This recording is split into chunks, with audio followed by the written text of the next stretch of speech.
Ok. Bueno, muchas gracias por aceptar la invitación. Este evento lo estamos haciendo en el marco de la Cátedra Abierta en Salud Colectiva, que es un espacio de reflexión académica que pertenece a la maestría en Salud Colectiva de la Facultad de Enfermería de la Universidad de Antioquia. Múltiples temas, múltiples invitados. eh, que confluyen, que confluyen aquí en este espacio en el cual tenemos la oportunidad de reunirnos cada mes. Creo que por ahí hay un micrófono abierto. Micrófono activado. Sí, de quién tenemos posibilidad de, bueno, creo que ya Ya. lo solucionamos. Entonces, no, y en esta ocasión, pues nos complace tener este conversatorio sobre literatura lésbica. Eh, esperamos que sea muy productivo para nosotros desde las reflexiones que nos pueden llevar a ese, digamos, eh, naturaleza compleja de la salud colectiva. La salud colectiva es un espacio democrático, político, participativo, en donde pensamos que deben confluir toda serie de actores, no solamente actores académicos, incluso también tendremos la oportunidad de tener actores comunitarios. Entonces, todo el que quiera, digamos, tener algo que decir, ¿cierto? En este mundo tan complejo, tendrá cabida aquí en la, en la cátedra abierta en salud colectiva que llevamos por la sexta sesión. Y bueno, yo creo que sin más preámbulos, le voy a dar la palabra a la profesora Selen, va a ser la encargada de coordinar y dirigir este conversatorio. Muchas gracias a todos los asistentes y bueno, profesora Selen, adelante. Bueno, muchas gracias, profesor Luis Alirio.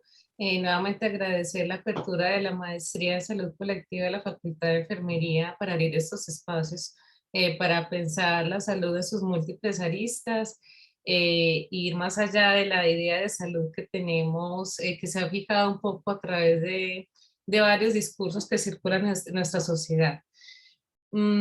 También esta charla también hace parte de un proceso que estamos haciendo en el grupo de investigación salud de las mujeres. Aquí en las invitadas está la profesora Clara, que es la coordinadora del grupo de investigación, y la profesora Doris, que también hace parte del grupo.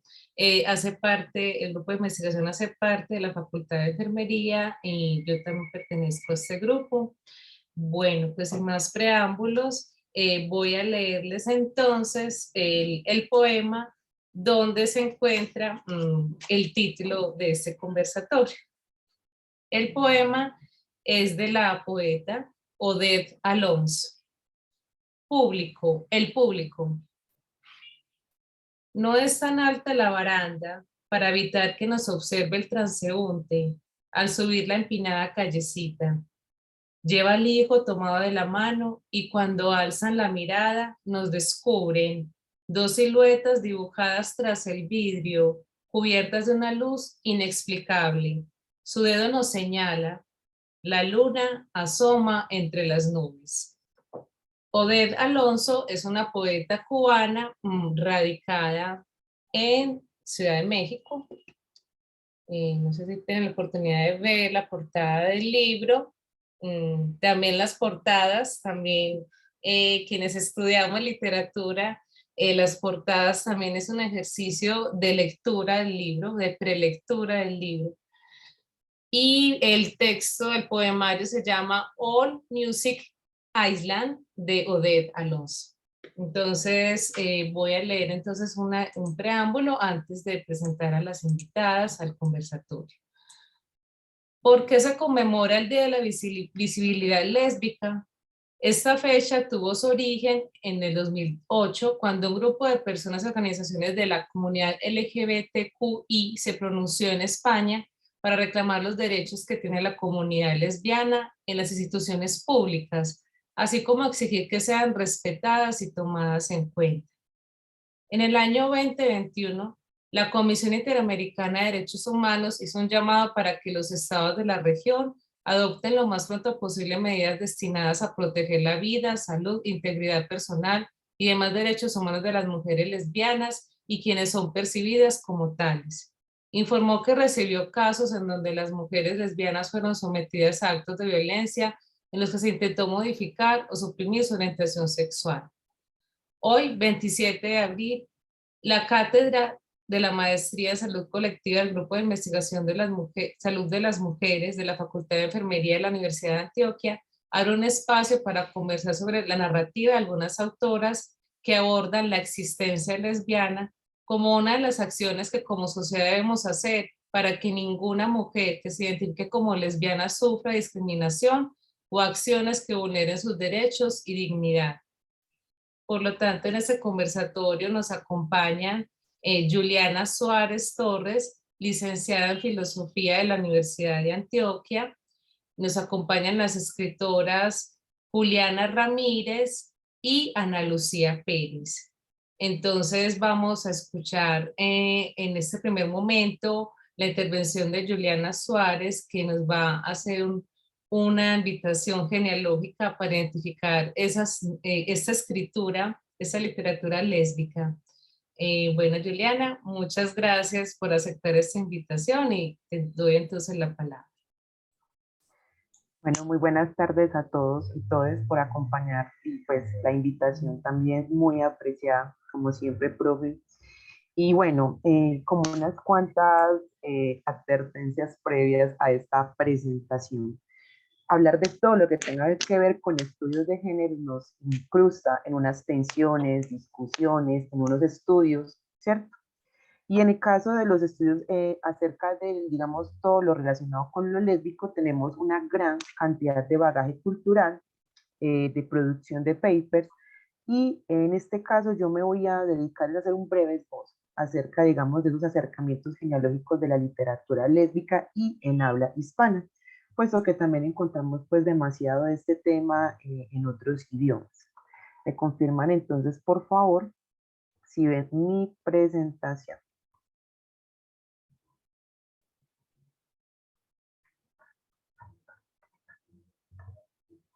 Sí, ya la vemos. Si Excelente. quieres la pones completa. Eso, ahí sí. Listo. Bueno, entonces continuando, digamos, un poco con esta parte acerca, digamos, del objetivo de este espacio, pues digamos, de este breve esbozo, lo digo porque es imposible caer, digamos, en algunos reduccionismos, es de pronto complejo hacer distinciones conceptuales y lo pensamos desde el activismo, desde lo político, desde las epistemologías feministas con enfoques lésbicos. De manera que acá nos vamos a centrar solamente en dos cositas, que sería solamente en habla hispánica y literatura propiamente. Otras formas de mediación artísticas, pues no las abordaríamos en esta ocasión.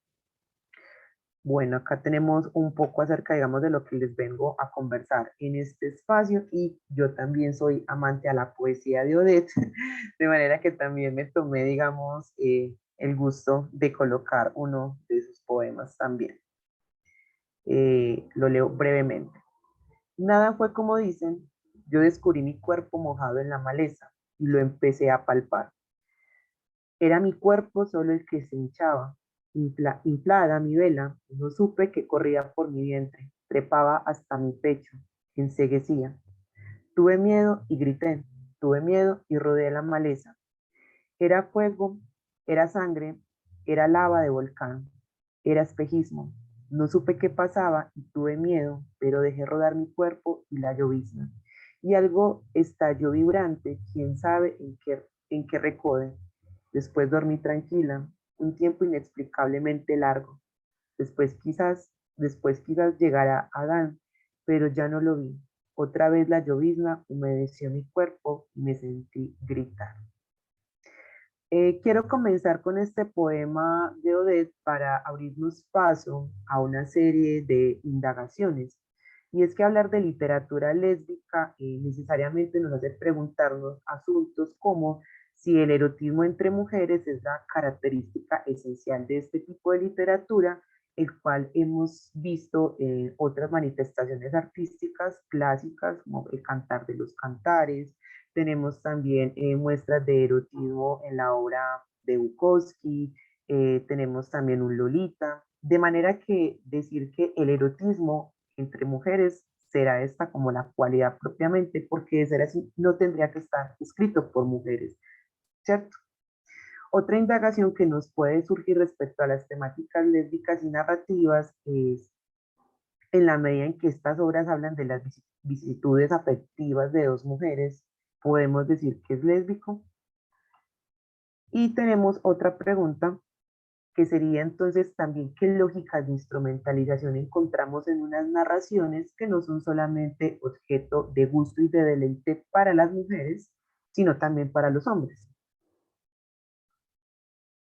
Bueno, comienzo entonces abordando una definición que es un poco compleja de la autora Monique, que nos dice que la lesbiana no es mujer. Porque este concepto dice ella que no encajaría dentro de lo que es mujer, porque el término, con sus distinciones que ya tenemos desde Beauvoir, se inscribe en el binarismo que organiza la lógica de un sistema patriarcal. Es decir, el término evoca entonces un sometimiento por la autoridad androcéntrica. Desde este punto de vista, entonces, la lesbiana no es mujer en la medida en que rechaza este vínculo de sometimiento y se puede situar entonces por fuera de la heteronormatividad. Acá tenemos un primer acto de resistencia que es clave para, digamos, acercarnos a la reflexión de la literatura lésbica, y es que es un ejercicio de resistencia a la heteronormatividad. Y no es una mirada, digamos, esencialista sobre lo que es la mujer. Encontramos muchas definiciones respecto a un término tan complejo, sino que esta temática lésbica se, digamos, permite o posibilita también un proceso de reescritura que libera esa categoría de mujer. Entonces, la mujer lesbiana para esta autora no es una definición que se pueda tomar digamos, biológica, si se puede decir de esta manera, en términos del binomio de sometimiento, sino que hay un proceso de liberación. Y este proceso de liberación, que ya lo hemos visto, digamos, también en el cine, porque hay mucho cine lésbico, en el teatro, en el activismo, permite hacer reconstrucción del concepto mujer desde la literatura. Nos dice entonces esta autora que esas categorías de ser mujer salen entonces de los marcos discursivos del sometimiento. La apropiación de los medios entonces para representar el deseo por parte de una voz femenina, es decir, esta mujer lesbiana que escribe, permite entonces una reescritura, si se permite decir de esta manera, del cuerpo de la mujer, particularmente entonces en las temáticas lésbicas. Hay una visibilidad de un discurso erótico y de un amor diferente. Vamos a ver entonces cómo digamos que puede ser una configuración de ese amor diferente. Entre los atributos entonces de este tipo de literatura está el abordaje entonces de unas temáticas que nos permiten configurar un lugar de enunciación que se cuestiona las estructuras patriarcales heterosexuales obligatorias, según nos dice una autora que se llama Andrei Rich. La narración literaria entonces es un espacio fértil para iniciar las transformaciones de estructuras socioculturales, debido a que esta escritura entonces nos permite una expresión que va a cuestionar el paradigma falogocentrista y construyen una alternativa frente a los discursos patriarcales que organizan los poderes. Tenemos otra alternativa, otra opción que no solo es el patriarcado desde la parte sexual. Los discursos afectivos, la dominación sobre el cuerpo. De manera que entonces este juego del lenguaje coloca en tensión las normas patriarcales y permite la liberación del cuerpo femenino, una decolonización, si podemos decirlo entonces de esta manera. Bueno, acá entonces ya podemos abordar, aquí tengo de fondo una película que es, digamos, muy conocida, que es La vida de Adele, que, digamos, nos permite hablar también de una de las formas de los relatos. Yo con esto tengo una crítica y creo que se la he expuesto a Ana Lucía más de una vez a manera de queja, y es que uno encuentra un proceso de catarsis y una representación de la experiencia vivida en la literatura lésbica. No necesariamente encontramos relatos 100% de ficción, sino que de alguna manera, y ahorita podemos discutir esto con las autoras, toda autora lésbica, abiertamente en su vida o en su obra, y en su obra atraviesa por un proceso de narración propia, en primera persona. Entonces, entre las tendencias que tienen los relatos lésbicos, hay un deslumbramiento ante la afectividad homoerótica. Digamos que uno no ve en una construcción de erotismo clásico, nuevamente pensemos en un Lolita o en la obra de Bukowski, uno no ve un asombro por el erotismo, uno ve un deseo desenfrenado por saciarse, mientras que acá sí podemos encontrar eso. Y ese mismo asombro es también un proceso de resistencia para identificarse a sí mismo, lo cual entonces nos permite entender una lucha de unos personajes en unas convenciones sociales.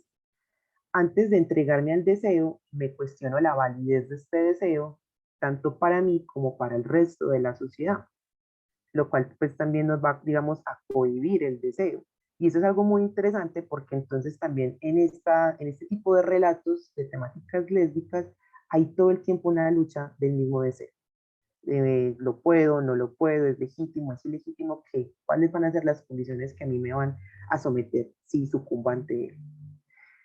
Lo cual entonces lo vuelve también un ejercicio político marcado en una búsqueda de reconocimiento.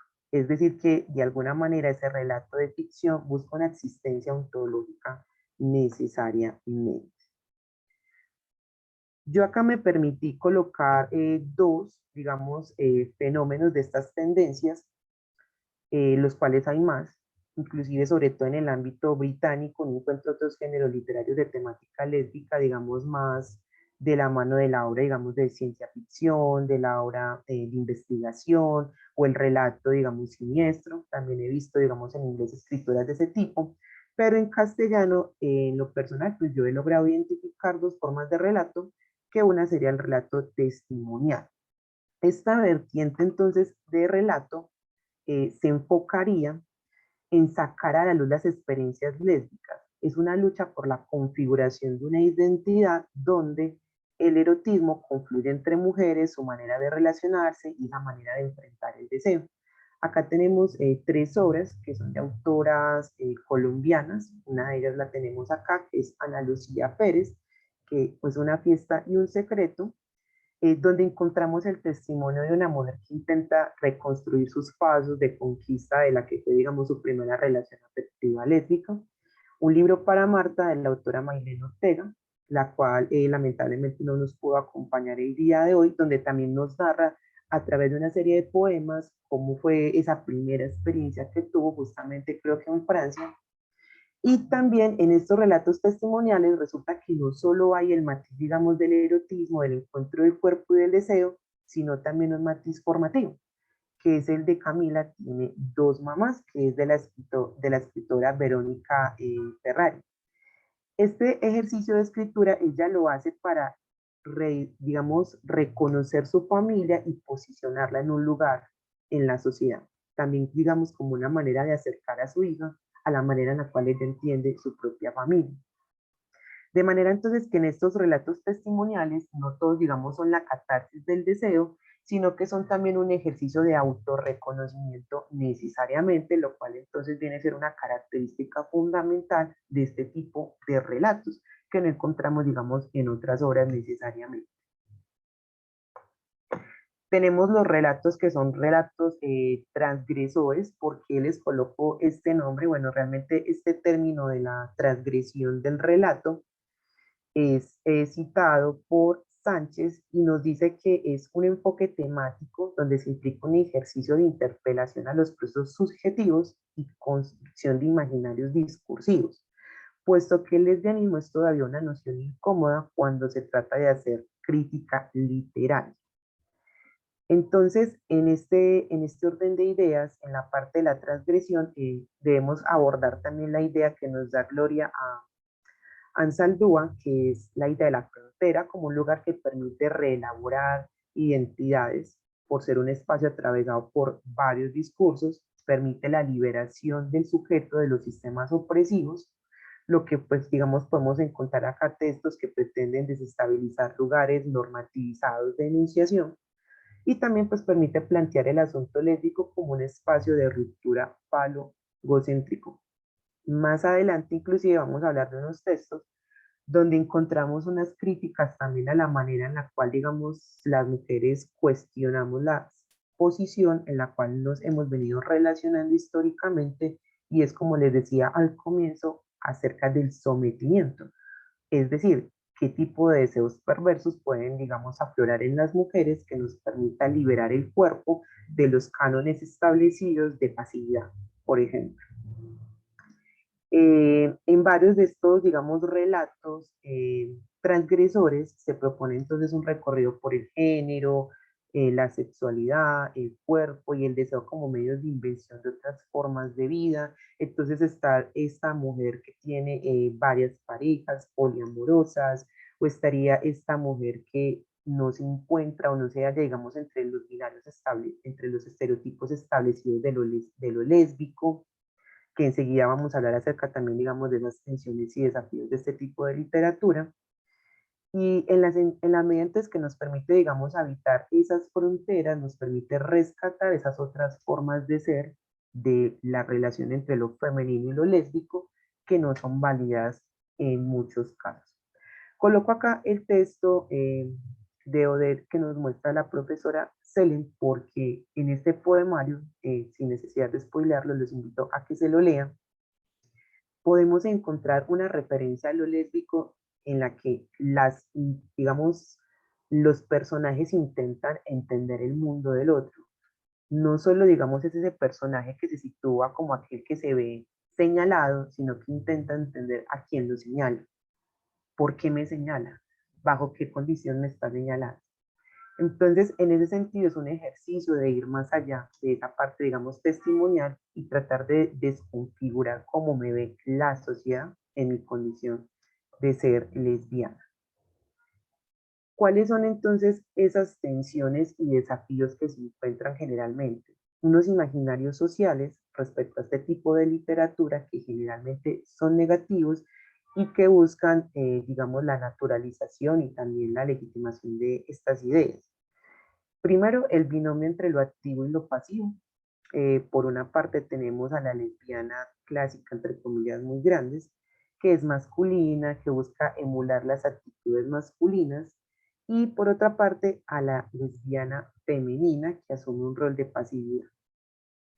En mucha literatura, digamos en habla hispana, uno puede encontrar esta materialización de esta particularidad, de este imaginario, pero eso no pasa necesariamente así. Coloco, por ejemplo, la obra de Yolanda Arroyo, que es una autora puertorriqueña. Ella tiene una obra que se llama Violeta, y otra que se llama, se me escapa el nombre, es Lesbo Caribeñas, donde ella somete como a cuestionamiento este binomio tradicional a través de su crítica sobre la raza, porque también esto que no lo coloco acá demanda un tipo, digamos, también de condición mujer occidental, una mujer blanca de una clase media. Son pocos los relatos, aunque más adelante les voy a contar un poquito de eso, que nos hablan, por ejemplo, también de las condiciones de opresión de mujeres de escasos recursos, o mujeres, por ejemplo, en condición de la privación de su libertad, que son lesbianas, en un relato. Bueno, tenemos entonces también la lesbiana como objeto sexualizado. El mejor ejemplo son los espacios de la pornografía, lo cual nos vende también una idea de placer lésbico que termina siendo una creación pasional y carnal masculina. En una ocasión,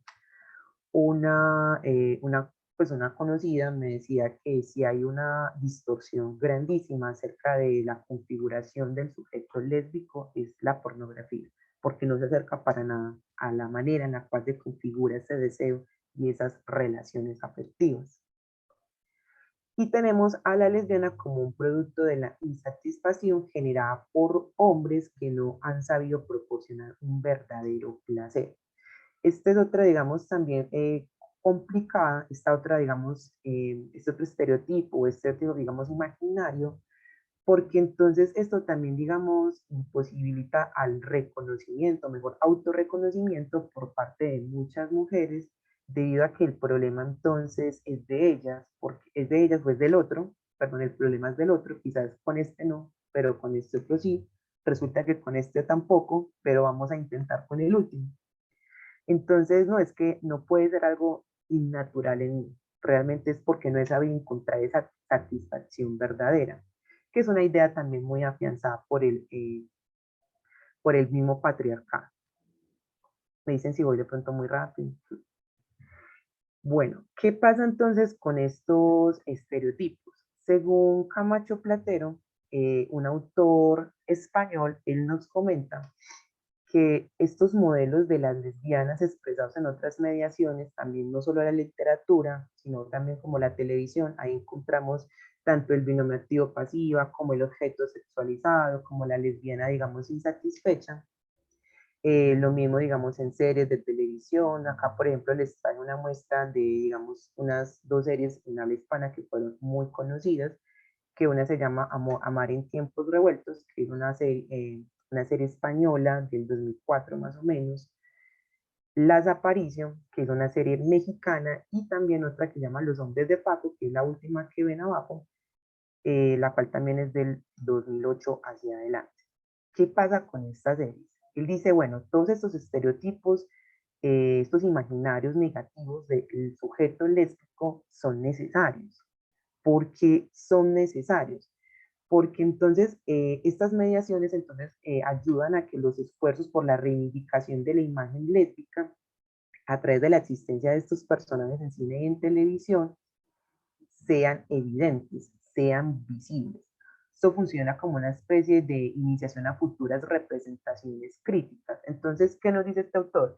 Expongámoslo, saquémoslo a la luz y tengamos fe de que en la medida en que esto se exponga a todo público, podamos encontrar otros procesos de reconfiguración, de volver a reconstruir esos mismos imaginarios.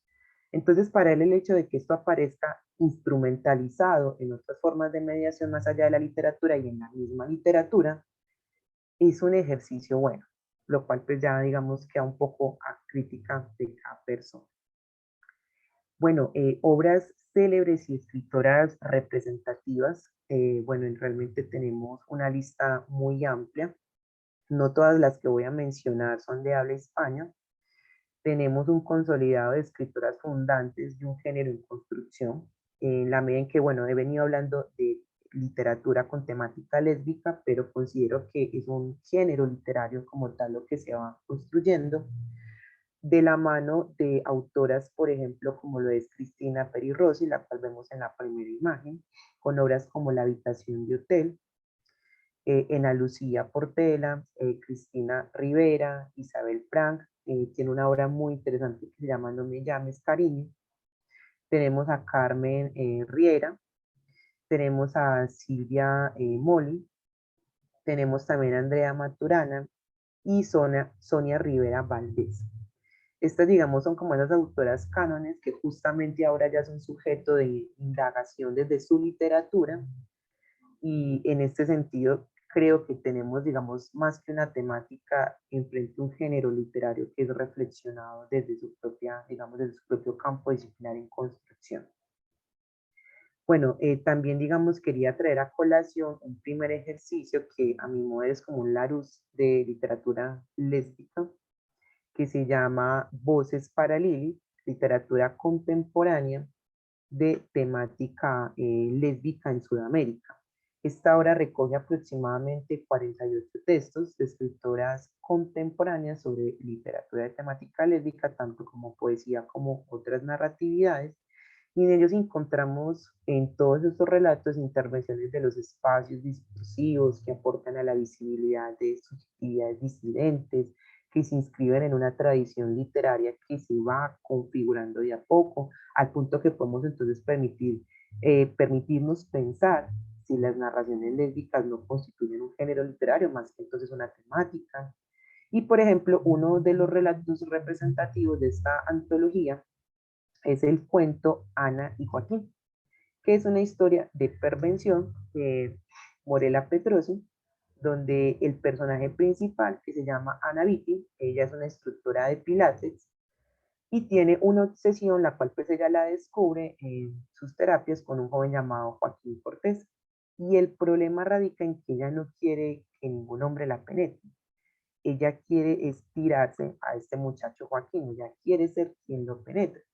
De manera entonces que en esta hora la mujer de este relato nos revela un deseo que se considera totalmente inexistente dentro del sistema heteronormativo, lo cual nos expone una primera forma de liberación entonces del deseo femenino a través de las temáticas lésbicas, y es por qué la mujer no puede penetrar, o por qué se le es negado esa necesidad, ese deseo de penetrar, por ejemplo. Acá el objetivo que yo, digamos, buscaba con estos breves relatos era como exponer aquellos, digamos, asuntos que no se nos han permitido pensar dentro, digamos, las formas de deseo. Y ya, digamos, como un poquito para cerrar, un poco una reflexión personal, las invito, todos los asistentes, a que busquen estos relatos, porque los cánones de la literatura hispánica no se han roto del todo. En el caso de las obras de temática lésbica, ellas se encuentran en una lucha de poderes constantes con ataduras académicas, estilísticas, redundantes, donde predomina el interés erótico de un grupo cerrado de hombres que determinan a priori qué debe ser el placer, el amor, el afecto. Y este acercamiento a este tipo de obras entonces nos permite una reconstrucción de imaginarios de una población diversa y fomentar también espacios de inclusión cultural genuinos.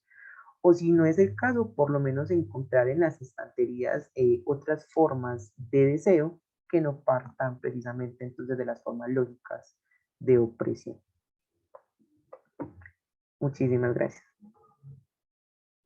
Bueno, Juliana, muchas gracias por esta intervención y este panorama también desglosado de la literatura lésbica. Nos habla de unas características, unos puntos de interés que pueden sugerir muchos estudios y también pues la conversación que vamos a tener ahora. Entonces, bueno, pues quiero iniciar saludando a las autoras invitadas. En este momento nos acompañan Juliana Ramírez y Ana Lucía Pérez. Ambas son autoras de narración y pues voy a hacerles entonces unas preguntas, pero primero quiero escucharlas, que se presenten, que comenten quiénes son, cuáles son sus obras, sus intereses en sus narrativas. No sé si quiere comenzar Juliana Juli, dale. o... Dale. Bueno. Bueno, buenas tardes a todas, todes, todos, ¿cómo están? Bueno, yo soy Juliana Ramírez Plazas. Pues realmente, digamos, yo me considero una autora híbrida, más que como señalarme o etiquetarme como escritora, porque también soy guionista, también soy directora de cine, pero también me gusta como traspasar límites entre esos formatos y hacer híbridos transmedia. Entonces hice ya como una conciliación con ese término de hibridación. Y pues también, digamos, como anotando lo que nos compartieron ahorita, como esto de ser mujer o no serlo, pues digamos que yo también hice una conciliación con eso y yo pues considero que siendo lesbiana, pues me considero una persona no binaria más que la etiqueta de mujer y que pues esto viene también con el devenir pues de la experiencia vivida como mujer antes de pensarme como persona no binaria, pero también es para no etiquetarme y poner límites y que seguramente prefiero la palabra queer en vez de esas etiquetas. Más bien que se vuelva como una filosofía de vida ser humana, ¿sí? Ir como transgrediendo, porque pues igual la misma evolución artística va cambiando con el tiempo. Yo no soy la misma que escribió una webserie hace 10 años a lo que escribí, digamos, ahorita de novelas o de cómics o pues de cualquier cosa híbrida que esté haciendo. Entonces, por eso, pues digamos que mis universos transmedia o artísticos, pues siempre como que requieren mapas, porque las personajes saltan de un lugar a otro, de una historia a otra, me robo escenas. También pues todo mi trabajo ha sido autogestionado, desde el cine hasta la parte, digamos, literaria. Y pues hoy, digamos que traigo los primeros libros que publiqué autogestionadamente, que fue este primero, que se llama Sinopsis de ellas. No sé si lo están viendo ahí. Ujú. Y pues este ejercicio fue saltar del cine, que pues hacer cine requiere muchos años, no significa que escribir libros no lo requiera, pero pues hacer cine requiere 90 personas, muchas veces, y eso que es poquito. Entonces yo hice el ejercicio como del video diario en redes sociales para también incentivar a que más mujeres o personas queer se sumaran a contar sus historias en el cajón, pero para poder ayudar a sumar o que la gente se animara, pues empecé a hacer el experimento yo, porque yo había publicado muchos textos en el blog, pero no había publicado porque no tenía la necesidad de tener el artefacto físico, sino pues escribir, porque digamos, en primera instancia yo escribo para mí y luego viene el resto del hecho de existir en la lectura del otro. Entonces este ejercicio pues realmente pues a partir de tutoriales, literal diseñé la portada, aprendí a maquetear, aprendí como el proceso de editar, de autoedición y de soltar también como todos esos cánones estándares de la verticalidad de hacer cine y literatura que requieres, no sé, mandar manuscritos a editoriales, esperar 1000 años y por qué no hacerlo nosotros mismos. Entonces este fue como el primer ejercicio y pues que si lo quieren me lo pueden pedir. Y después vino ya como el siguiente paso que fue como ya con una convocatoria del Ministerio de Cultura que se ganó con este libro que ya sí es novela, sí que es más gordito, es más pro, ya la ilustración pues es una ilustradora que se sumó al proyecto, ya era un equipo de 7 personas y pues se hizo la colección, que son son estos 2 libros que se abrazan en las 2 portadas con el hilito. Y digamos que la protagonista de estos libros, digamos también de lo que hablaba Juliana ahorita, de la mayor parte de las obras que encontramos como de representación, una pues es como cuestionándonos el salir del closet o no, qué somos o qué no somos. Y hice unas anotaciones ahí porque pues me doy cuenta que, por ejemplo, estas 2 novelas no se cuestionan pues el salir, ser lesbiana o no, sino que ya es una naturalidad serlo y eso se vuelve algo secundario, terciario, cuarto. Pues no, creo que ni existe, sino que simplemente ya la vida es, y pues habla más bien como de una ruptura amorosa, del duelo, ¿sí? De como ya la vida un poco más joven, adulta de la protagonista. Y la protagonista de este salta a la vida real escribiendo este. Entonces ahí es cuando les digo como el mapa. Pues yo creo que es una presentación muy larga. No, no, no, ese es el espacio para ustedes. Pero bueno, estos libros son la colección Desarmar el Cuerpo, pues de esto que estoy haciendo como literariamente, porque ya el salto del cine, ahorita estoy lanzando un podcast que está pues en camino de, también es queer, ahí sí se cuestiona un poco la protagonista, su sexualidad, como pues porque lo escribí a los 19 años, pero lo vine a hacer a los 34. Entonces, pues eso les cuento, no sé si tienen preguntas de algo específico, pero le quiero dar la palabra también a Ana. Muchas gracias.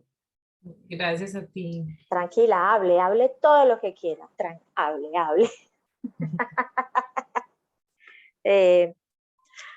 Impresionante, ¿no? Pues es como la mujer orquesta hace de todo. Es que cosa tan berraca. Me parece muy teso. Y a mí particularmente me parece lo más difícil como continuar una historia que ya terminé. Pues muchas personas me preguntan a mí como por la segunda parte de mi primer libro.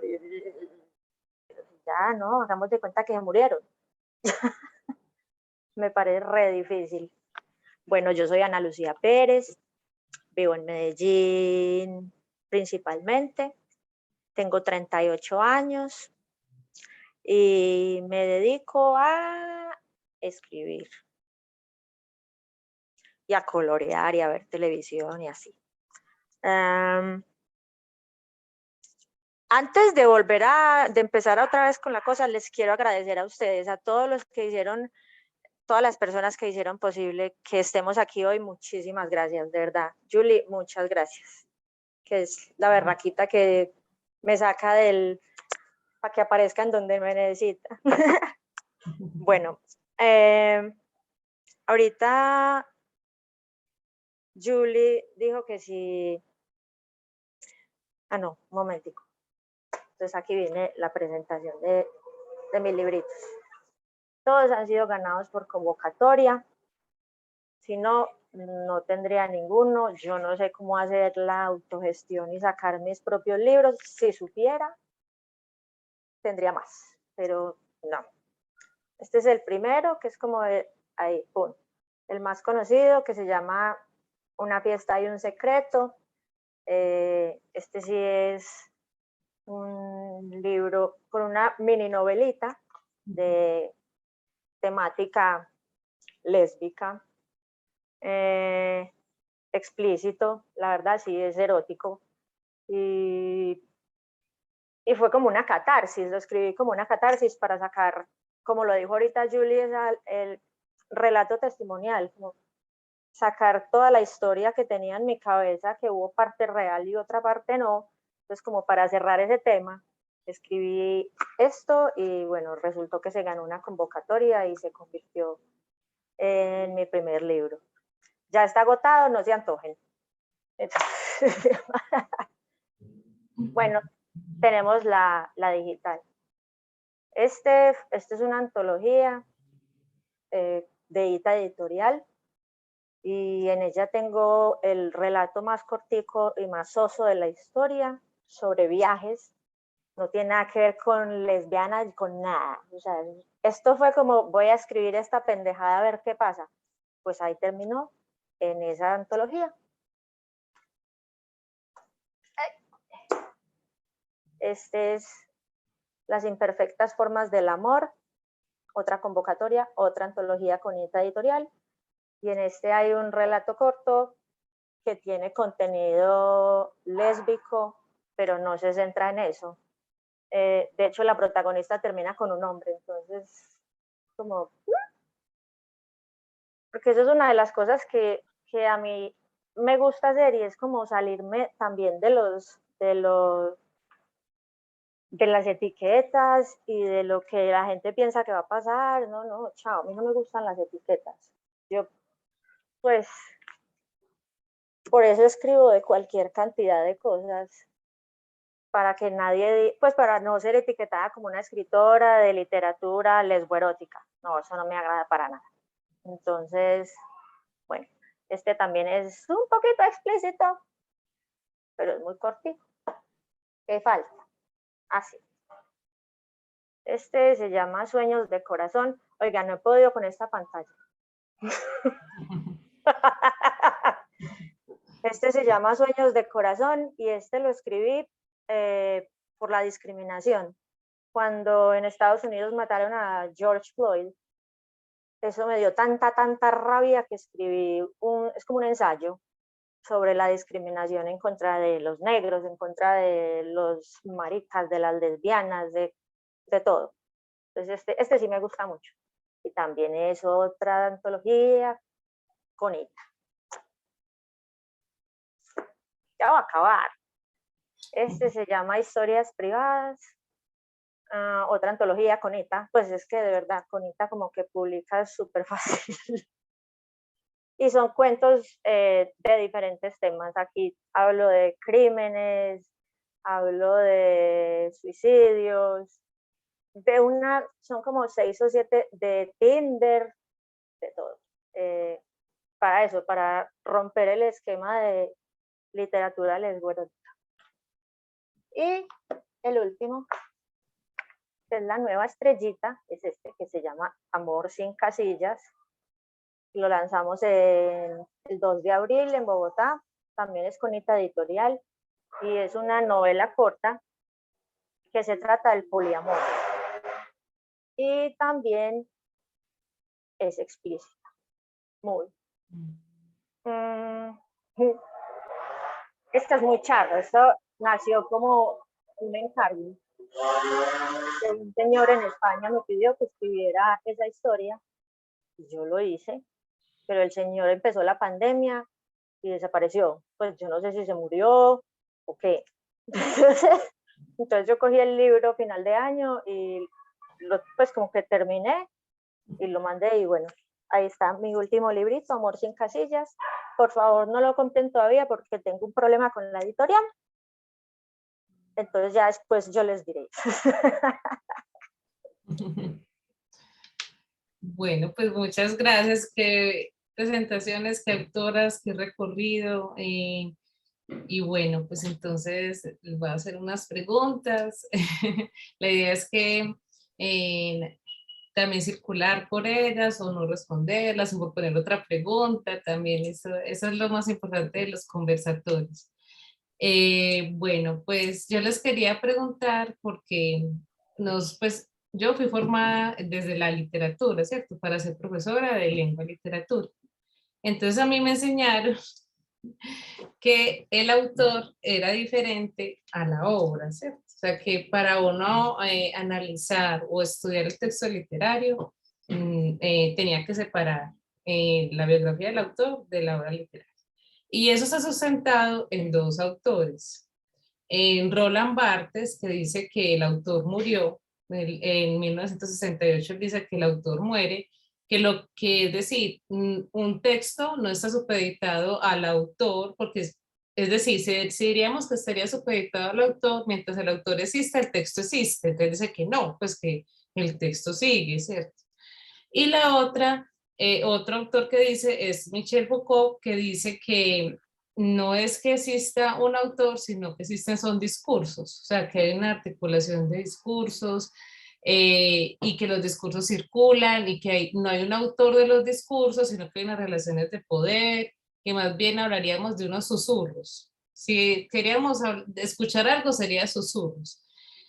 Entonces, en estas investigaciones, porque yo soy profesora de literatura en perspectiva de género, por eso me interesa también en la temática de la literatura lésbica, la literatura gay, la literatura queer, es justamente porque pues, en mis trabajos, en las lecturas, me encontré con un texto de la poeta Diana Velez.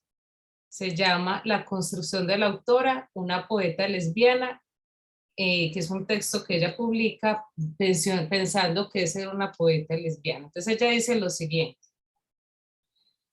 la construcción de la autora es un largo esfuerzo de la voluntad en el texto y en los actos públicos, aunque solo posible sobre el sostén de algunos gestos privados.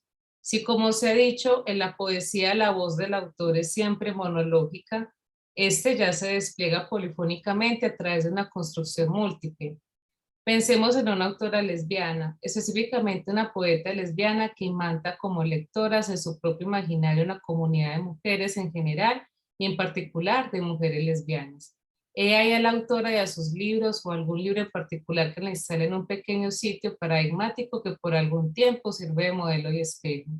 Por ejemplo, el de la amazona desafiante, acorazada por la certeza ontológica de su ser y su deseo. Valiosa su coraza y su recorte temático, porque le han permitido permanecer viva, aprender, apropiarse de originar algunas formas propias de representación. El paradigma de la autora puede pulirse como un diamante y cerrarse, replegarse así hasta el final de sus días o hasta que la crítica, probablemente post-mortem, la relea y articule de otra forma. Entonces, este trabajo de Diana Velez y de otras autoras y autores ya no habla de muerte de autor, de que no existe el autor, sino que antes sí es muy importante para la existencia del texto literario, la existencia, es decir, la experiencia, la existencia de la autora.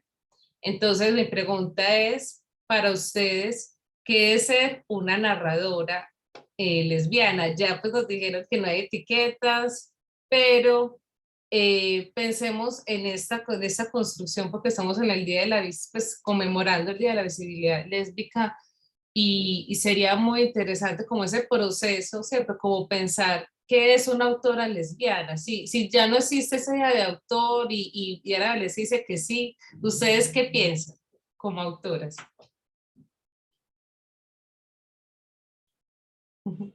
Dale, Bueno, Julián.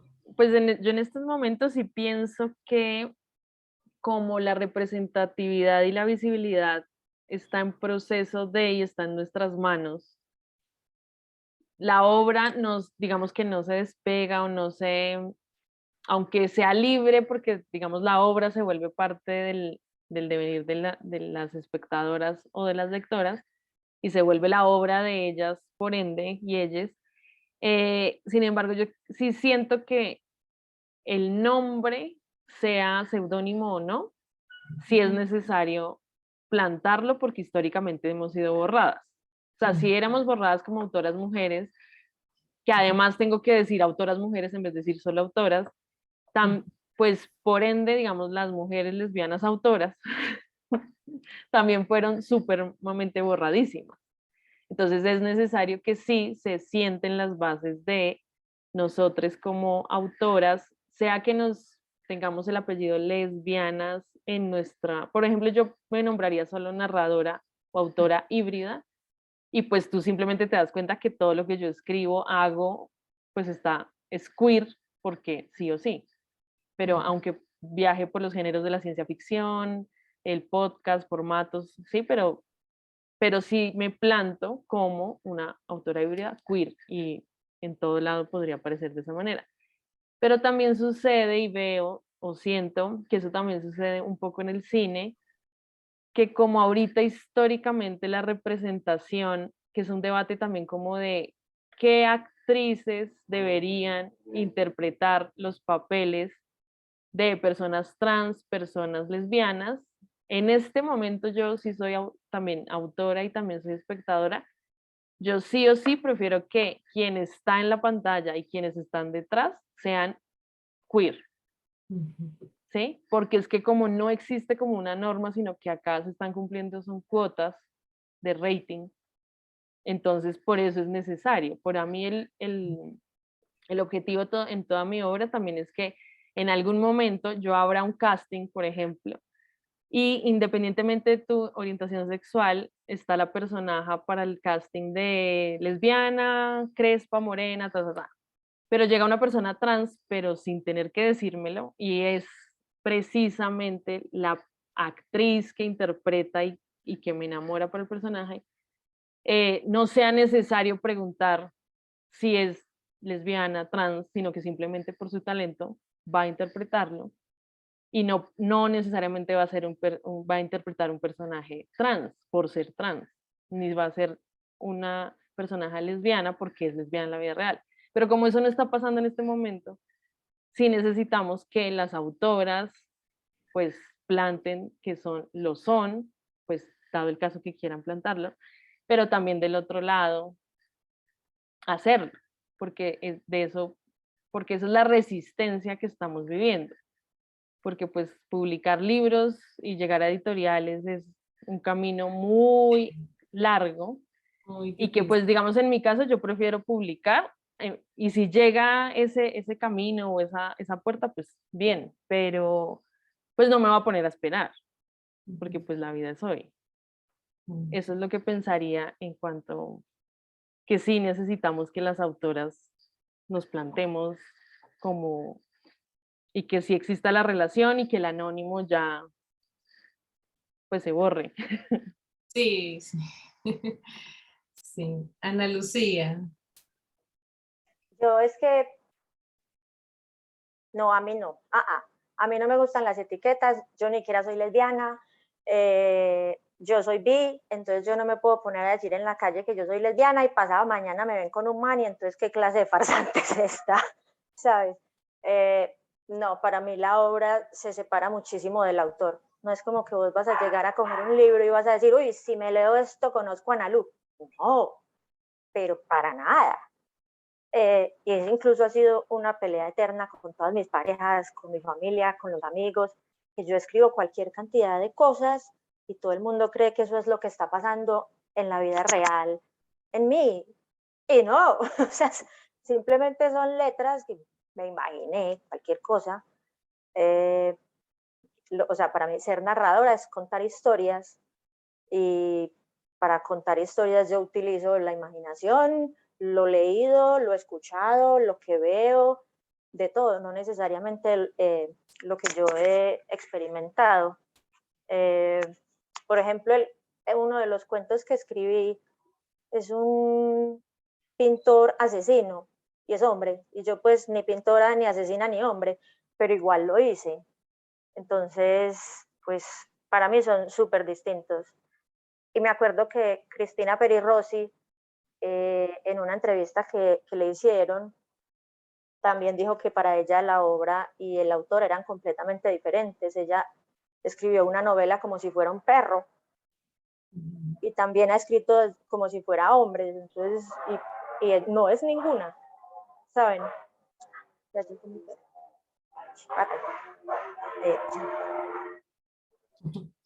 Bueno, en esa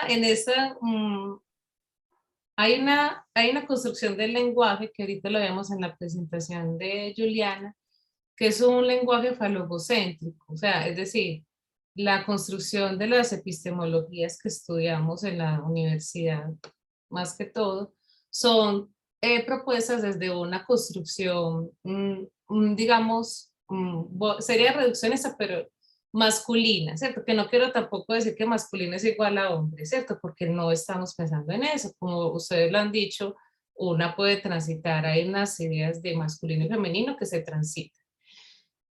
Pero en esa forma del lenguaje se ha dado mucha importancia a lo masculino como lo objetivo, lo fuerte, todo eso que tenemos como esos binarios, ¿cierto? Y que lo otro, o sea, lo otro, que sería lo femenino, como dice Simón de Beauvoir, ¿cierto? Nosotros somos lo otro, lo cual a través se erige esa diferenciación epistemológica. Entonces, no, por eso nosotros no aparecemos, al menos en la disciplina que yo estudio, en la pedagogía, no aparecemos sino hasta el siglo XXI, es decir, como sujetos de formación, no como sujetos receptores de la pedagogía. Entonces, esa es mi pregunta. Ustedes, a nivel de lenguaje, que es una pregunta también de la construcción de la forma de ustedes como autoras, a través del lenguaje, ustedes cómo cuestionan esos binarios de hombre, mujer, fuerte, débil, esos binarios a través de los cuales se construye la epistemología y que la literatura va por fuera de esa construcción epistemológica disciplinar. Entonces quería preguntarles por eso, ¿qué piensan de esa construcción del lenguaje? ¿Ustedes qué formas de lenguaje subvierten? ¿Qué estrategias narrativas tienen? ¿Voy yo? Sí. Bueno, digamos que en cuanto al lenguaje, pues digamos como que yo sí dejo de un lado como esos binarios de alguna manera en la forma en que abordo los textos, y además porque es que creo que cuando los abordo, si bien una parte, digamos, como de mí misma, de la historia, obviamente pues hay cosas imaginarias, de todo lo que se observa alrededor, pero siento que como para mí en lo personal, lo masculino y lo femenino es una energía, más no un género o una construcción social, creo que por eso se desvanecen en la manera en que escribo, porque por ejemplo, en el podcast que ahorita estoy en postproducción, todo el lenguaje se llama Les Chiques del Montón y usamos la E, y para mí digamos que el lenguaje como es una construcción social, ¿sí? Para entendernos y digamos el hecho de poner una E en los textos, a mí me parece ya que eso ya es un nuevo idioma, ¿sí? En el que nos vamos a entender los que nos querramos entender ahí. Entonces, seguramente, para mí en mi evolución o lo que sea de experimentación literaria, seguramente habrá algún texto mío que termine escribiéndoles y cuestionándome, porque de hecho cuando escribo textos para ese proyecto en particular, presentarlo a una convocatoria, empezamos a que el chip de cerebral o lo que sea, poner la E en dónde, en los artículos, en solo en las partes donde te refieres a la sujeta, ¿sí? Entonces creo que para mí es una construcción que va también con la misma evolución, en mi caso de cuestionarme todo el tiempo, esto de ser persona o esto de ser lesbiana, o en qué momentos sí lo uso o no lo uso. Y digamos que las estrategias narrativas, en mi caso, en todos los textos, como tienen como construcciones alrededor, pues yo siempre parto un poco como de imágenes muy visuales, que se siente pues tal vez mis vicios de guionista y directora, pero también porque las construcciones, las estructuras son complejas, ¿sí? Narrativamente.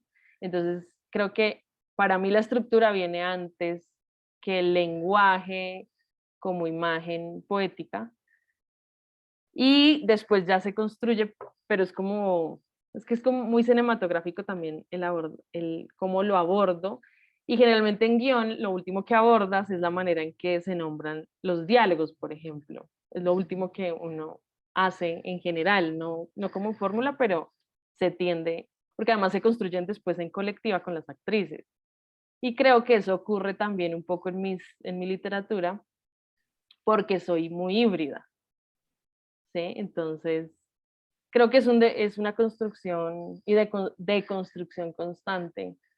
Aunque yo en realidad no me cuestiono, creo que el cuestionamiento viene como implícito, pero no es como que me ponga a pensar exactamente, sino que obviamente ya en mi ciclo de escritura en el papel, en la computadora, todo se va dando, porque escribo demasiado rápido además. Pero pues no sé si respondo un poco esa pregunta, la verdad. Y a nivel de la estética, hablando del lenguaje en sentido más amplio, como tú eres cineasta, no sé, la distribución de los colores, no sé, la estética, es que tampoco, no sé tanto, pues, pero desde cómo enfocas a personajes, cómo diriges, eso también en el relato, ¿cierto? Cómo te enfocas en el personaje, cómo lo expandes, eso también hace parte de las estrategias narrativas y también tiene Sí, una intencionalidad. claro. Pero sabes qué, ahí, digamos en esa pregunta que es muy valiosa, dependiendo del proyecto o el texto, Ujú, porque hay obras que son de personajes, ¿sí? Y hay obras que son de imágenes oníricas, ¿sí? ujú. O metáforas. Entonces es dependiendo también, y ahí digamos que ahí son como prioridades narrativas, como la trama principal, de dónde proviene, porque digamos este libro que les mostré, todo eso sí es completamente estructural, o sea, es como, porque es una ficción dentro de una ficción, bueno, que yo llamo autoficciones, pero es una historia dentro de otra historia que para mí es como una mamushka o puesta en abismo, como en cine también hay otra estructura así. Pero digamos que si fuera de personajes, como pasa en el del podcast, donde priman es más las personalidades porque hay una diversidad, un abanico muy amplio, la misma historia empieza a tomar vida propia, ¿sí? Entonces creo que el color, yo soy muy de los detalles, de los escenarios, de la cotidianidad, el detalle es muy profundo. Entonces eso digamos como que puede ser parte de la estética, porque tengo otra de ciencia ficción que lo que más prima es como el vestuario, Ujú. ¿sí? Entonces tendría que hacer como una investigación más profunda en pro del comportamiento hacia esas formas de vestir, pues porque es otro universo que pues no existe, ¿sí? Ujú. Y pues la construcción de mundos es algo que a mí me llama mucho la atención y que por eso la ciencia ficción es uno pues de mis pasiones, porque en esa pues tú tienes que construir diferentes niveles y leyes en los universos para que funcione dentro de la coherencia narrativa. Claro, claro. Bueno, Ana Lucía, Ay, Juli es una tesa, que nota. Cuando estabas haciendo la pregunta, escribí súper grande, heteropatriarcado. Ay, Juli se rió. Pero yo creo que una de las razones que me llevan a mí a escribir es esa pelea contra todas esas cosas que me parece que no son y que no deberían ser así. Que ahí está incluido pues ese viciecito de que en una relación el hombre es el macho alfa lomo plateado y la mujer se queda en la casa. Pues de estas cosas, ¿cierto? Entonces, yo en todas mis historias, todas, me alejo completamente de esos comportamientos. Entonces nunca vas a encontrar espero pues, en un libro mío, eso que te acabo de mencionar, el señor, pues, que es el que manda y no sé qué. No, eso lo detesto. En las historias de contenido lésbico o en las que no, porque es que igualmente se aplica, ¿cierto? Y sí que hay muchas relaciones de mujeres que sí se establece el dominante y la dominante y la dominada, pero en mis historias yo no quiero hacer eso, entonces no lo hago, me alejo siempre. Y cuando estoy construyendo los personajes, esta persona va a ser así, esta persona va a ser así, yo no sé, yo creo que todas son sosas o facilitas como, yo no sé, o como yo, pues debe ser, porque siempre me alejo de eso. Y yo creo que la literatura enseña, ¿cierto? Entonces, de pronto, si escribo todas estas historias sin acercarme a esos comportamientos horribles del heteropatriarcado, la gente puede aprender a que existen otras formas de relacionarse sin llegar a esas cosas. Bueno, y esta última pregunta, ¿ustedes piensan que la literatura tiene un papel importante para la visibilidad lésbica o no?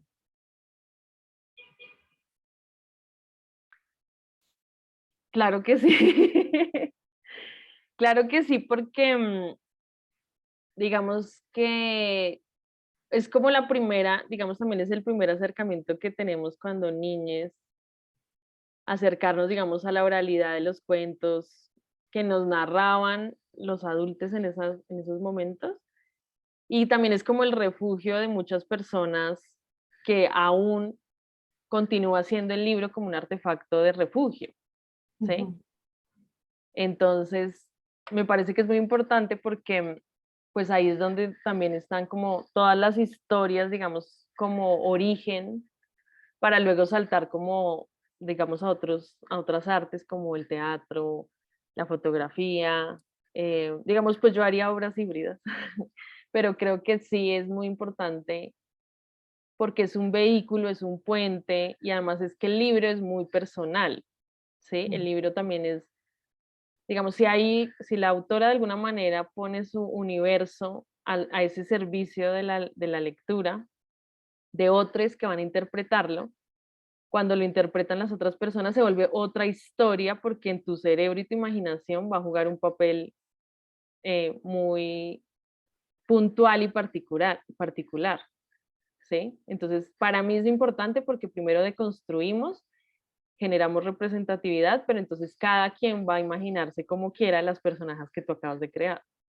o las situaciones, ¿sí? Entonces, desde ahí se generan muchos más mundos. Por eso me parece también interesante que existan, digamos, comunidades como las de Wattpad, ¿sí? Que generan que las mismas lectoras, a partir de historias que se publican, como que si las personajes necesitan más, pues las lectoras van a escribir y se van a convertir también en escritoras e intérpretes de obras existentes, pero van a generar sus propios imaginarios.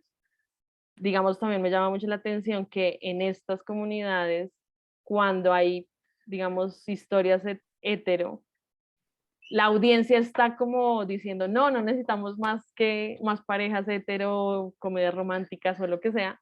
Y en Wattpad crean la versión queer de esos personajes, Y entonces eso se vuelve qué mucho chévere. más valioso porque además son lectoras que tienen, yo creo que entre 12 y 16 años, que luego se van a convertir en futuras autoras de lo que se les dé la gana. Y por eso pues están, o sea, obviamente el objeto, digamos, libro de papel, ojalá ecológico, me parece interesante, pero cómo también va evolucionando y cómo se va leyendo, la lectura se convierte en otras maneras y que es una co-creación. Porque para mí, digamos, una obra no está terminada hasta que la lectora o la espectadora la recibe y Ujú. hace y interpreta como quiera la obra, porque pues no tiene a la autora para resolver las dudas. Y por eso pues la literatura es uno de los grandes, creo que pilares que todavía siguen permeando todas las artes también. Sí, sí. Y nos podrías deletrear esa, yo no la conocía esa plataforma. Es Sí. WATTPAD, la voy a poner igual acá. Porque muy interesante, pues, para profes. Sí, digamos, por ejemplo, la comunidad de, bueno, creo que esta señora no la nombremos mejor. Listo. Pero bueno, lo importante es que o sea, la literatura hoy en día, o en general las autoras, o en general el arte, está muy cercano a las lectoras, a las personas que están del otro lado, también por las redes sociales, por todo este movimiento que hicieron pues en YouTube los youtubers y esas cosas, y pues que entonces se acerca más, ¿sí? Digamos, no mal o bien, hay muchas, pues yo soy de pro en que todas las personas deben contar sus historias, independientemente si estudiaste literatura o no. Ujú. Entonces me parece válido hasta cierto punto que pues todos pudiéramos escribir, porque igual todos crecimos leyendo. Pero Ujú. qué bueno sería poder leer, por ejemplo, yo escribo también las historias que quise leer, porque pues la mayoría de historias no hablaban de lo que vivía al día a día. Ujú. Listo. Ana Lucía.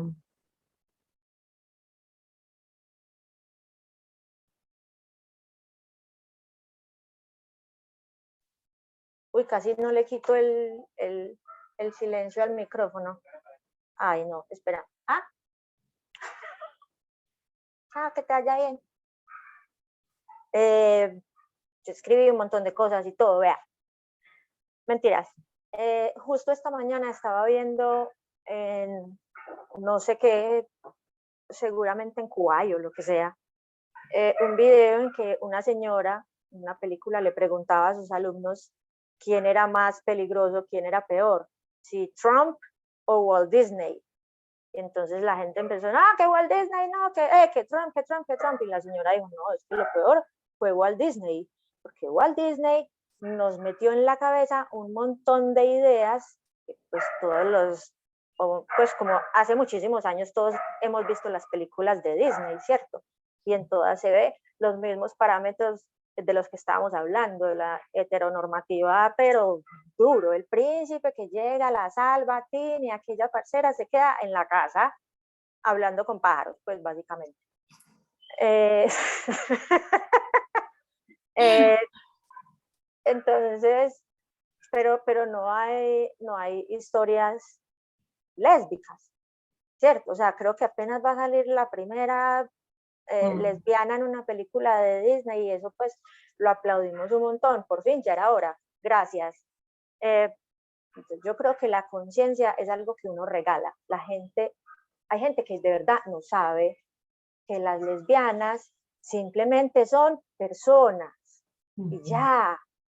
Estaba leyendo un libro de una chica chilena que se llama Magdalena Curi sobre su proceso de salir del closet. El libro se llama Magdalena necesita salir del closet y a ella en su familia la trataban de pedófila, depravada, pecadora, desviada, pues tenían una concepción de lo que era ser parte de la población LGBTIQ+, que era, no, pero pasete cuenta que estuvieran describiendo a Satanás, ¿cierto?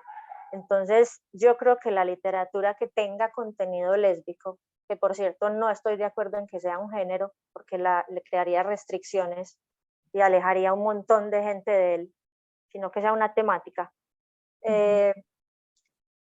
Lo que escribamos con contenido lésbico está genial, para ver si algún día, así sea de a poquitos, la gente vaya aprendiendo que de verdad es que no hay monstruos, no son monstruos, no somos monstruos.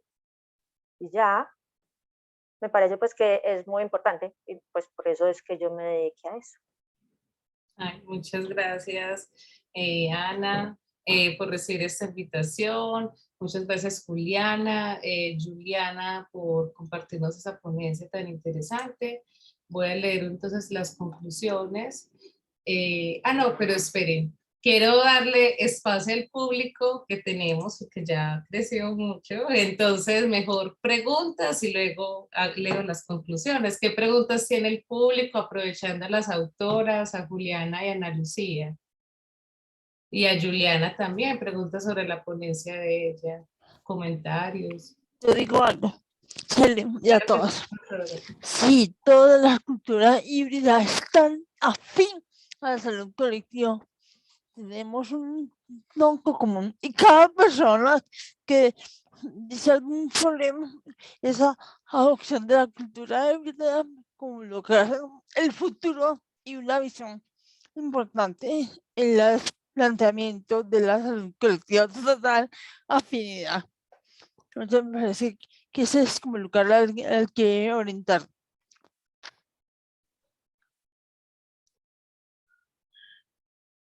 Hola, buenas tardes. Yo quisiera hacer como unas preguntas. Me cuesta pensar que vayan a ser preguntas inteligentes, pero igual las quiero hacer. Bueno, para Juliana, no, primero para Juliana. Julie, pensando un poco en que hay muchos temas que para la academia han sido, digamos, despreciados, ¿cierto? No, de poco interés. Yo creo que el tema del lesbianismo es uno de los que cabría ahí. Sin embargo, cuando yo veo tu ponencia, veo que tiene unos tintes muy académicos y me gustaría como saber de dónde viene este trabajo que has hecho, esta revisión, este trabajo en qué lugar se enmarca de tu vida, de tu formación, para tratar de negar un poco la hipótesis de que hay temas que no le interesan al mundo académico. Eso como para Juliana, ¿cierto? No sé si me quieres responder ahorita, si quieras decir algo también al respecto de eso, no sé. Como quieran, ¿puedo responder ya o esperamos? Bueno, yo creo que mejor voy a hacer las tres. La otra pregunta que tengo para Juliana es más como de tipo personal. Yo siempre he pensado que las personas que se ubican como en estos linderos, ¿cierto? Tú te definiste en varios momentos como híbrida y tu escritura también es híbrida. Bueno, dijiste que eres lesbiana, pero haces una escritura híbrida, arte híbrido. Yo creo que en la historia de la humanidad tenemos un legado muy importante de personas que se han ubicado como en esos linderos, en un borde difuso, ¿cierto? De negación de estas estructuras, determinaciones sociales que influyen tanto en la identidad de una persona. Pero también dijiste que escribes muy rápido, ¿cierto?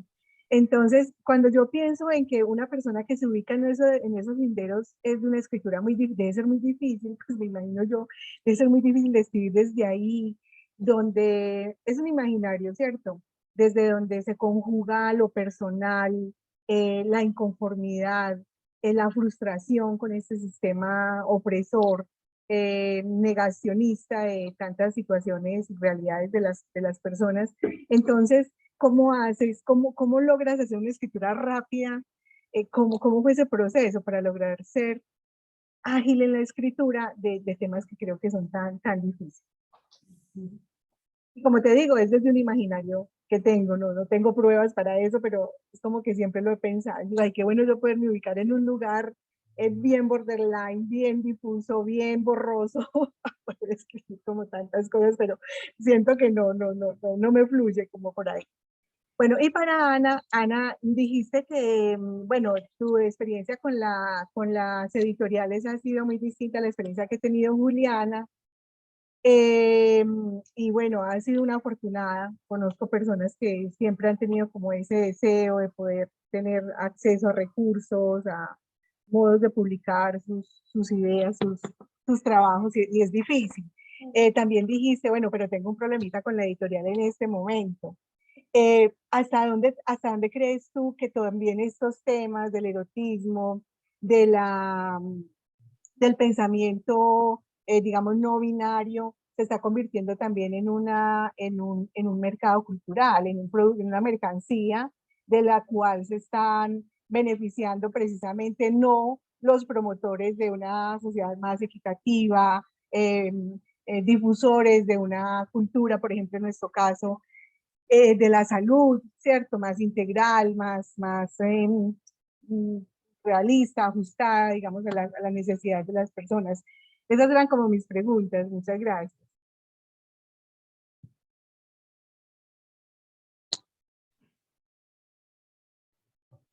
¿Comienzo yo? ¿O alguien En el más? orden, en el orden. Se me ganó el conductismo, perdón. Bueno, muchísimas gracias por tu pregunta. ¿De dónde viene como la interés a este tipo de reflexiones? Es culpa de Cel. Selene es una compañía muy peligrosa. Todo nació ahí.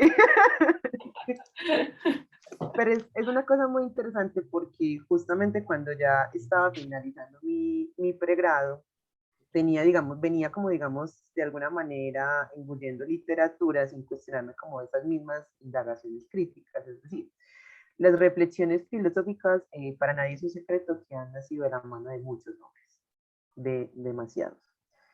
Y comienzo pues como a reflexionar acerca de los estudios de género, sobre todo desde la perspectiva de la espiral, por eso digo que esto parece, precisamente en los cursos, en los seminarios de la profesora Selen, y comienzo también como a buscar, a investigar, a encontrar autoras. Tuve la oportunidad de conocer a Odette cuando vino a Medellín.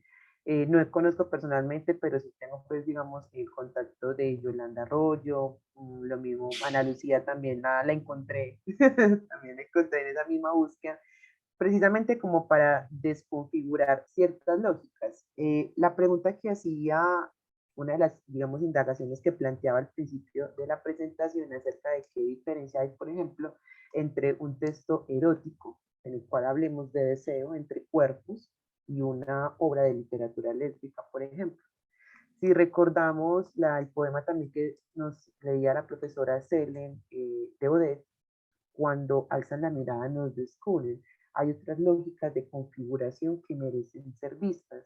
Entonces es interesante también como por ese ímpetu, digamos, en parte de mi formación filosófica, de construir conceptos y volverlos a construir, y que en ese proceso de construcción se puedan entender de otra manera. Y como decía Ana Lucía, y creo que Juliana también, permitirlo ser, que sea visible. No restringamos, creo que ahí comparto también esa idea que me plantea Ana Lucía, no restringamos la literatura, las narrativas, permitamos que esos libros como barcos a la mar toquen cualquier navegante, zarpen en cualquier puerto, lleguen a cualquier tierra. En este orden de ideas, la literatura, que si bien es algo supuestamente muy abierto, realmente no lo es. Entonces, en ese orden de ideas, me parecía emergente como reflexionar estas formas del deseo. También actualmente estoy reflexionando mucho los estudios poliamorosos, porque también es otra nueva puerta en la que nos encontramos, la obra poliamorosa. Entonces es también como eso, como esa necesidad. Sí, Ana, yo te compro el libro. Recordemos el libro de Ana. Ok, después de esta breve pausa comenté. Bueno, también tengo una pregunta sobre los títulos de Ana, pero ahorita. Entonces es eso. Y además, como tú bien lo dices, la academia también es muy cerrada para esto. Una cosa que vuelvo y digo es culpa de Selene. Cuando reflexionamos de estos temas en los seminarios, una cosa que veía es que la mayoría de los textos que leímos eran textos escritos inicialmente en inglés. Leíamos las traducciones o leíamos el texto en inglés. Y eso también me planteó otra pregunta, y qué tipo de indagaciones hay propiamente en nuestra lengua, porque eso también va a determinar muchas las formas afectivas.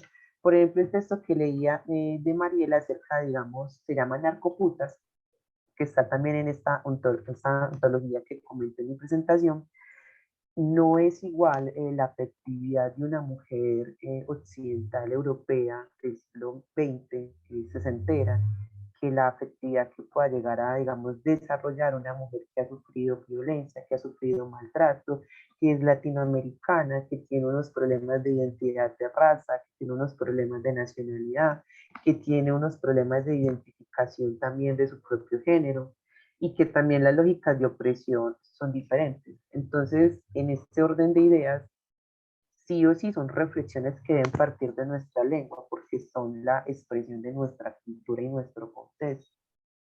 Si bien no sirven para pensar muchos problemas los estudios anglosajones o los estudios en otros lenguajes, yo considero muy emergente rescatar lo que se ha construido desde acá. Entonces, ahí cerraría como el servicio.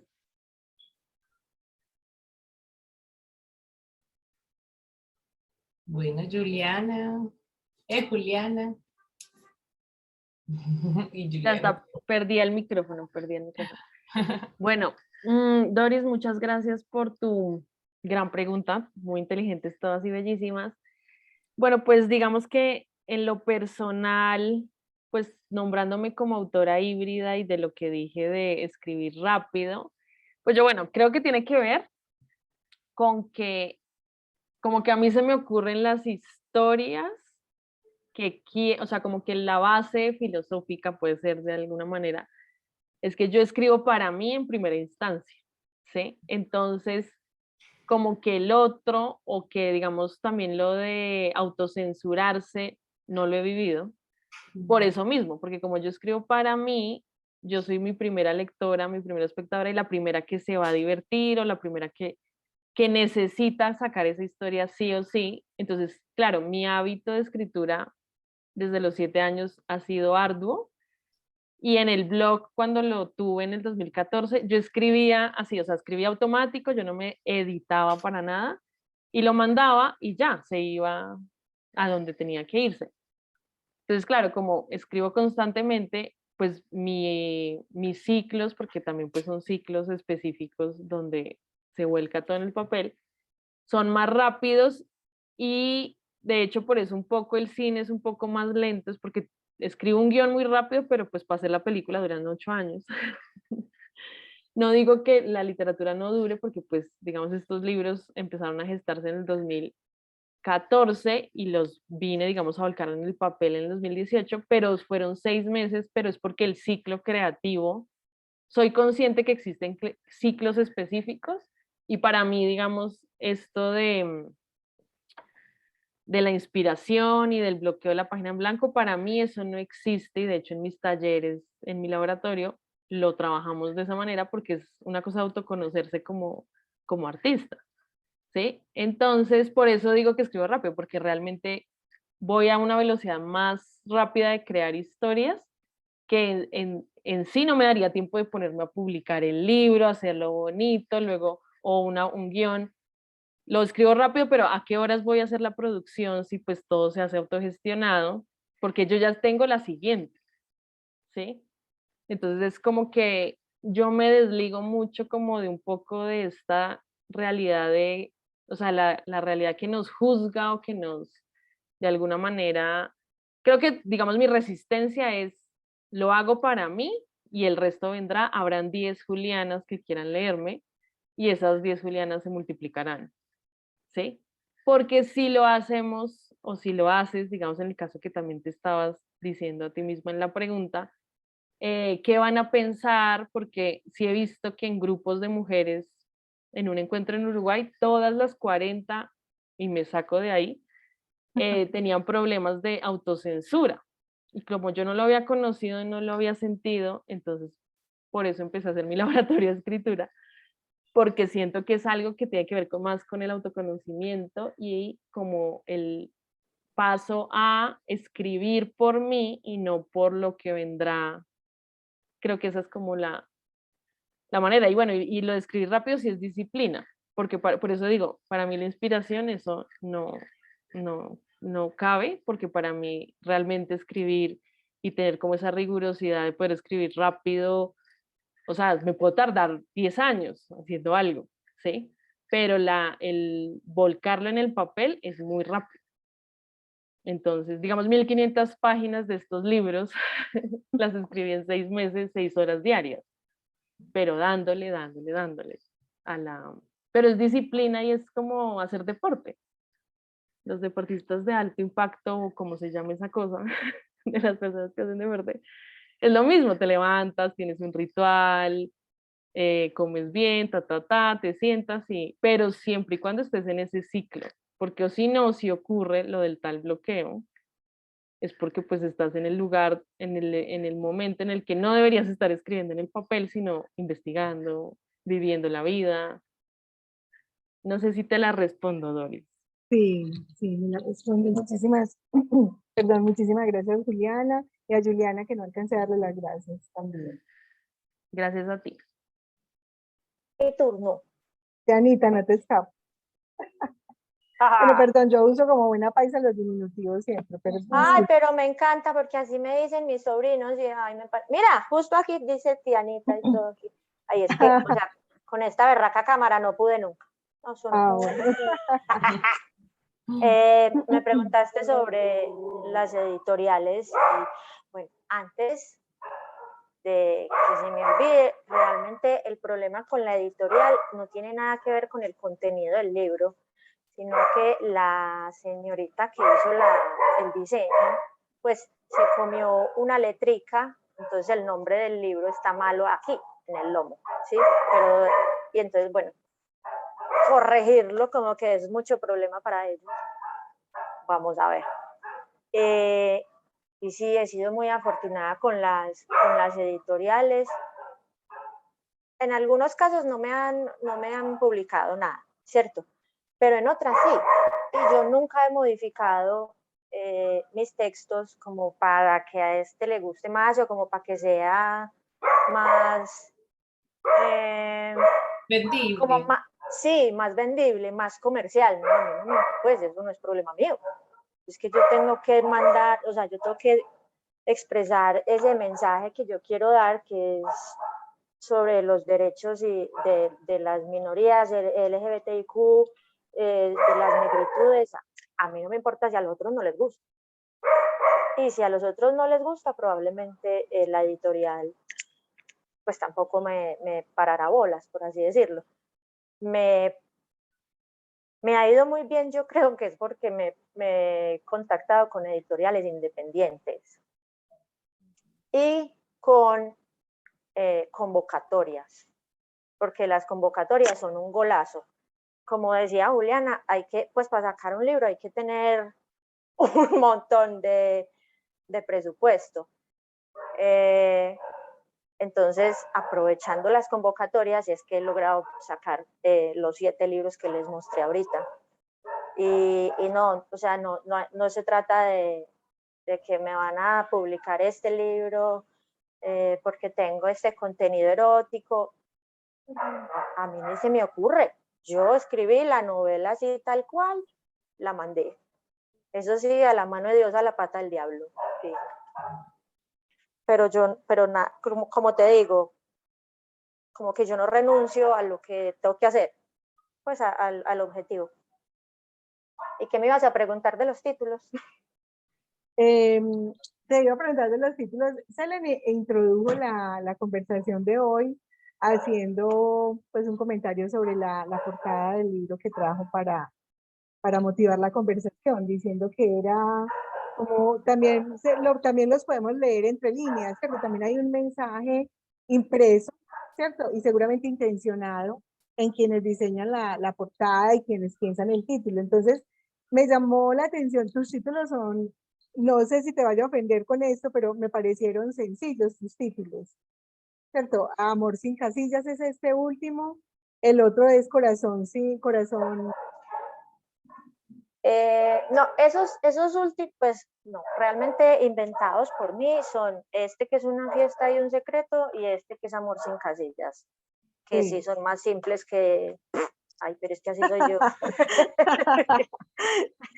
El otro, el que más me llamó la atención fue el que tiene la palabra corazón, pero no lo recuerdo perfectamente. Sueños de corazón. Exacto, algo así. Me pareció un libro, un título, perdón, un título sencillo, ¿cierto? O sea, inclusive a través de los títulos también se atrae cierto tipo de público, ¿cierto? Es probable que ese título le llegue muy bien a jóvenes, muy jóvenes, ¿cierto? Adolescentes. Entonces, también como si a través de tus títulos puedes pensar tus públicos o van dirigidos a un público. Cuando escribes, piensas un público específico. No, yo no, porque como te digo, yo escribo para hacer bulla y trabajar en pro de las minorías. Entonces a mí no me importa si me lee un niño chiquito y desde chiquitico aprenda que ninguna otra persona es monstruo, o si me lee un abuelito de 90 años y se infarta, pues eso es problema de él, no tengo problema. Yo realmente no pienso en eso. Bueno, no, muchísimas gracias, de verdad Gracias a qué ti. rico. Y bueno, estos espacios, como dijo Juliana, también provocados por Celen, que tiene esa capacidad para transgredir, ¿cierto? Todos los espacios y nuestras mentes también, instalando preguntas nuevas sobre nuestras formas de ver el mundo. Pues muy agradecida con su participación. Y muchas gracias y bienvenidas también a la Maestría en Salud Colectiva y a los espacios para conversar relajadamente sobre problemas tan complejos. Sí. Sí, bueno, pues yo quería pues como abordar unas conclusiones relacionadas con la salud. Por ejemplo, el hecho de que exista todavía la discriminación y la invisibilidad lésbica hace que las personas, las mujeres que se identifican como lesbianas, pues tengan problemas en el acceso a la salud, sobre todo porque de manera mayoritaria pues no se contemplan sus prácticas sexuales y necesidades específicas. Asimismo, esto se debe también a que el profesional o la profesional de salud no conoce, ¿cierto? No tiene conocimiento sobre cómo asesorar a las mujeres lesbianas en su salud y prevención de enfermedades de transmisión sexual. También algo que llama la atención a la Comisión Interamericana de Derechos Humanos es que hay muchas prácticas en contra de las orientaciones sexuales y expresiones de género, especialmente sobre las mujeres lesbianas, que les obligan a aceptar normas sociales heteropatriarcales, heteronormativas, y que les obligan a suprimir o modificar su elección. Algunas de estas prácticas son abusos verbales sistemáticas, situaciones de hacinamiento, aislamiento por largos periodos de tiempo, privación de comida, obligación de desnudarse y portar vestimentas consideradas deseables, violaciones sexuales y aplicaciones de electroshock, o sea, terapias de electroshock, entre otros actos contrarios a los derechos humanos. Todavía estas prácticas se hacen, todavía lo que advertía Kate Millett en el libro de ella, Un tiempo en el manicomio, porque ella la internaron, a Kate Millett, una de las grandes teóricas feministas, la autora de Política Sexual, la internó su familia en un centro psiquiátrico sin su permiso, y eso mismo pasa con muchas mujeres lesbianas, que es, cuando yo leí ese informe, que es del 2021, es una fecha muy cercana en ese momento, ¿cierto? Para nosotras. También estos secuestros son organizados por el mismo grupo familiar, no por personas ajenas, que eso es lo más triste y lamentable, sobre todo cuando las mujeres deciden decir su orientación, mostrarla a su familia, son objeto de estas prácticas. Por lo tanto, la Comisión Interamericana de Derechos Humanos reitera el llamado a los estados que hacen parte de este organismo de la región, desarrollar prácticas en pro de la visibilidad lésbica. Por lo tanto, esta cátedra de salud colectiva con la temática de hoy hace parte de esas prácticas de visibilidad que no solamente, como lo hemos visto, solamente son acciones sociales, sino también acciones simbólicas, ¿cierto? Nombrar la existencia lesbiana, nombrar la existencia de otras personas no binarias, queer, hace parte también de este proceso de la visibilidad. Entonces, muchísimas gracias por aceptar esta invitación, Ana Lucía y a Juliana. también a Juliana por esa excelente introducción que nos hizo, su estudio, muy, muy importante porque como profesora de la temática es poco lo que se ha escrito sobre lo que denominamos literatura temática lésbica, es muy poco y es un campo de investigación que, como lo decía Juliana, a nivel latinoamericano requiere mucha apreciación. Son muchas autoras, pero necesitamos visibilizarlas, necesitamos que se enseñen más en las aulas, que se lean, que sean como ustedes también con una obra tan amplia, una obra que también nos habla de un proceso también del do it yourself, que hace parte de la propuesta feminista también, el trabajo de Juliana, autopublicarse, que antes era como algo malo, ay, que si uno se autopublica es que no hay rigor editorial, no, o sea, sí lo hay detrás, todo un trabajo editorial y de cuidado. El trabajo de Ana Lucía, ganarse una convocatoria, concursarla es difícil, porque yo lo he hecho también, es difícil concursar y pasar a la convocatoria, entonces, porque hay unos jurados, ¿cierto?, que entregan el premio, que entregan la posibilidad de publicar, entonces, celebrar que ustedes tengan una obra tan amplia, lo que me contaron de las plataformas, de sus estrategias de publicación, es muy importante para esta visibilidad. Muchísimas gracias también a la Maestría en Salud Colectiva y a quienes nos estuvieron acompañando en el día de hoy. Muchísimas, muchísimas, muchísimas gracias a todos ustedes, de verdad. Y a todos los que estuvieron aquí con nosotros. Gracias, gracias, gracias. Sí, muchas gracias. Y Gracias a muchísimas todos. gracias. Bueno, yo Gracias. también, para no dejarlas ir sin darle los agradecimientos en nombre de la maestría en salud colectiva, nos damos cuenta que, digamos, la literatura es un acto político, la literatura visibiliza muchas cosas que a veces desde las ciencias sociales tendremos que investigar y investigar para darnos cuenta de, asuntos que para la literatura están ya listos, están ya preparados para ser visibilizados a públicos mucho más amplios para que empiecen a asumir actitudes críticas con respecto, en este caso, a problemáticas relacionadas con la salud colectiva, como Selen bien lo expresó. Nos ayuda, digamos, esa literatura, si la conectamos con la política, a subvertir un poco esa uniformidad de ideas que a veces tiene la sociedad con respecto a comportamientos y a grupos poblacionales específicos. No, muchas gracias, Helen, y muchas gracias a nuestras invitadas por ilustrarnos. Serán, digamos, se suscitan reflexiones de fondo desde la salud colectiva que se ha caracterizado por tener una mirada crítica de la sociedad y de los actores sociales. De tal manera que, bueno, que muchas gracias y ojalá nos volvamos a ver. Sí, muchas gracias. De nuevo reitero yo también las gracias por el espacio. Este es un lugar también, digamos, de transgresión, un lugar de ejercicio de resistencia. Y, bueno, también reitero lo de mis compañeras, muy valioso que tomemos tiempos para reflexionar estos temas. Sí. Bueno. Muchas gracias. Gracias, hasta luego. Un abrazo, Feliz gracias. noche, chao, gracias. Gracias. Chao. Muchas gracias, chao. Gracias, chao. Chao, Celine. Chao, Lucho. Chao.